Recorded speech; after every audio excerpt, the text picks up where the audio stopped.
The best gift you can give your child is a happy mom.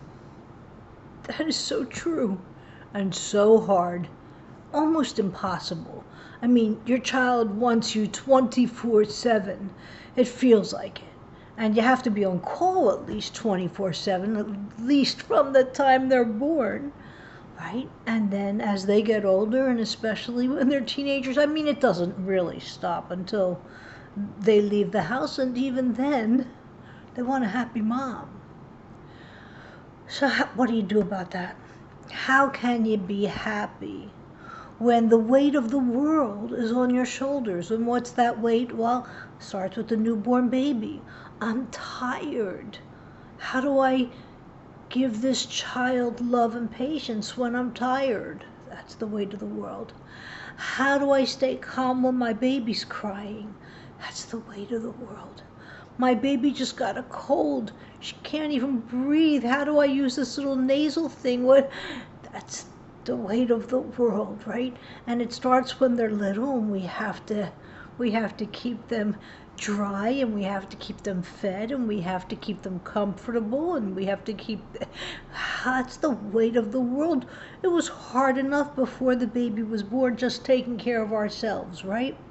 Now all of a sudden we have to take care of ourselves, perhaps our husband, and a newborn baby. And I don't know, it seems as if the ante's been raised. You know, when I had my children, and it was in the 70s, it was in the late 70s, everybody was expected to have your children, put them in daycare, and go out to work.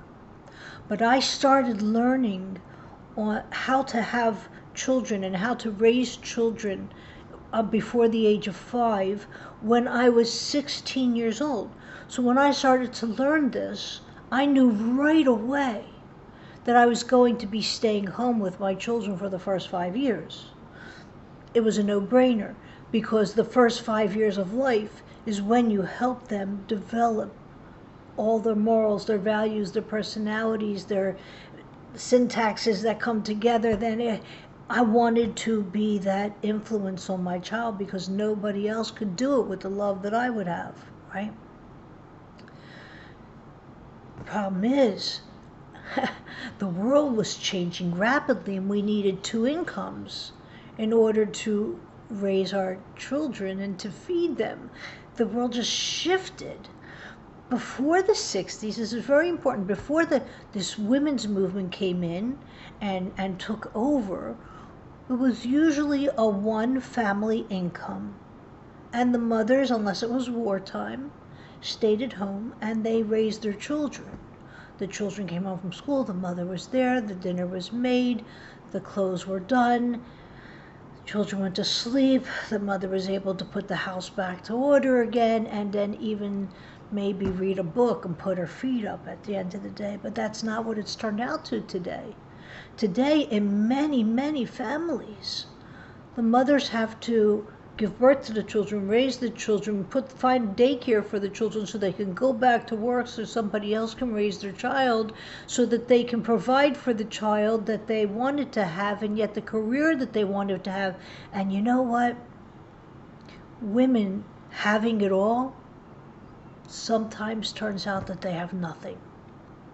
Because a lot of times, I don't know if it happened to you, but it happened to me, that I always felt when I was being responsible at work, I was being irresponsible to my kid who was homesick.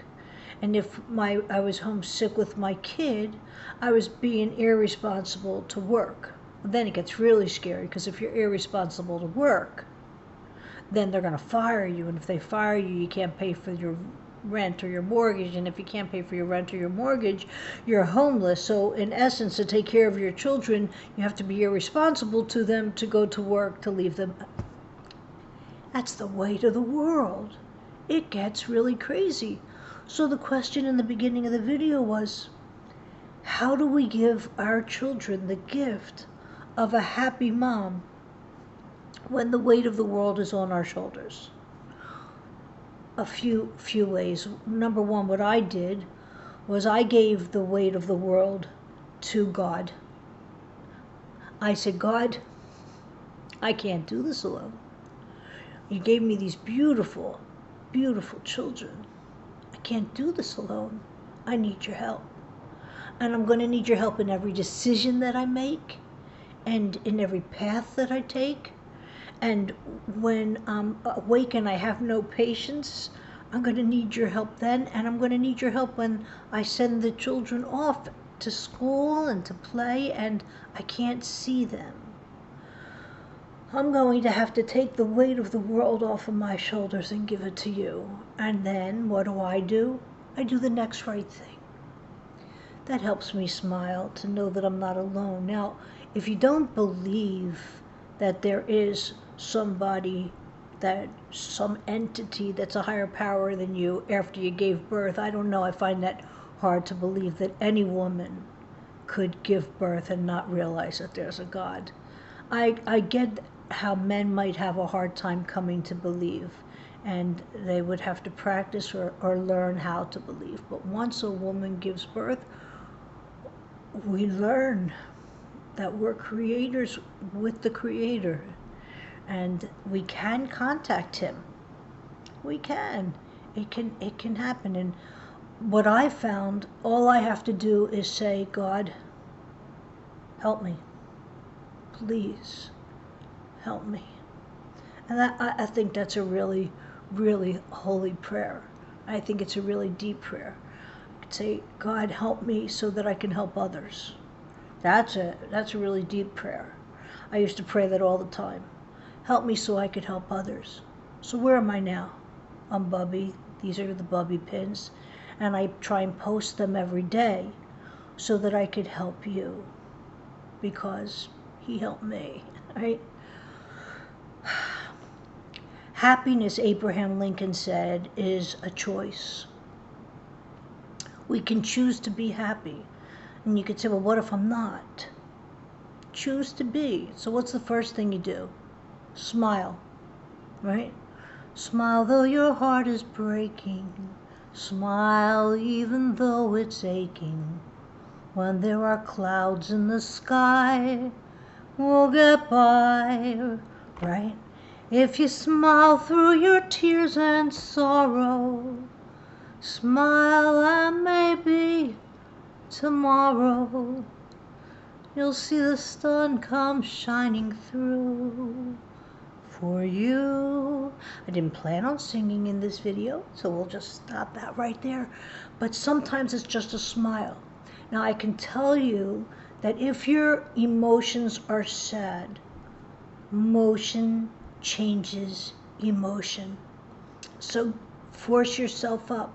Take a walk around the block. Jump up and down 10 times. Put on music and dance like crazy. Motions change emotions. But one of the hardest jobs of a mom is to be happy. And I would say if you can't reach happiness, because it's the highest place, go for joy. And where does joy reside? Joy resides in our heart and in our eyes.